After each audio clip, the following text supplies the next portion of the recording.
त्या जागांवर या बैठकांमध्ये चर्चा होणार आहे। मुख्यमंत्री एकनाथ शिंदे यांच्या उपस्थितीमध्ये या बैठका होतील।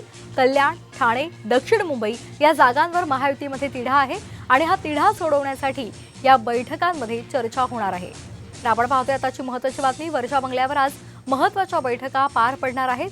तिढा असलेल्या जागांवर या बैठकांमध्ये चर्चा केल्या जाणार आहेत। आणखी एक महत्त्वाची बातमी, महायुतीमध्ये 11 जागांवरून तिढा कायम आहे। भाजप, शिवसेना आणि अजित पवार गट या महायुतीला अजून लोकसभेच्या 11 जागांचा फैसला करता आलेला नाहीये आणि त्यामुळे या जागांवरून स्थानिक पातळीवर अस्वस्थता कायम आहे। त्यामुळे तिन्ही पक्षांचे वरिष्ठ नेते काय निर्णय घेतात याबाबत सर्वांना उत्सुकता आहे। तर यावर एक नजर मारूयात ग्राफिक्सच्या माध्यमातून। पूनम महाजन की आशिष शेलार की आणखी कुणी, हा भाजप समोर पेच आहे उत्तर मध्य मुंबईच्या जागेसाठी। उत्तर पश्चिम मुंबईसाठी जागा भाजपकडे आहे की शिवसेनेकडे, हा प्रश्न अद्यापही कायम आहे। दक्षिण मुंबई, मनसेला जागा द्यायची, भाजपला लढायची की शिवसेनेला द्यायची, यावरून तिढा कायम आहे। तर रत्नागिरी, सिंधुदुर्गवर शिंदे गटाचा दावा आहे। उदय सामंत यांनी हे स्पष्ट केलेलं आहे। मात्र नारायण राणे यांच्यासाठी भाजप आग्रही आहे। भाजप, शिवसेना आणि अजित पवार गट या तिघांनीही नाशिकवर दावा केलाय।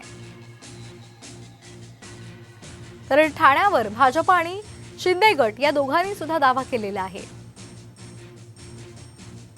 कल्याणवर विद्यमान खासदार श्रीकांत शिंदे यांनी दावा केलेला आहे, मात्र तो त्यांना देण्यासाठी अडचणी येत आहेत।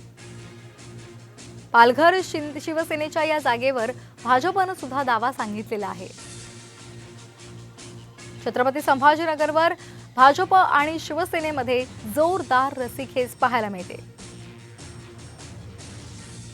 भाजप आणि अजित पवार गट या दोघांनी सुद्धा धाराशिवसाठी आग्रह केलेला आहे। ही जागा त्या दोघांना सुद्धा हवी आहे।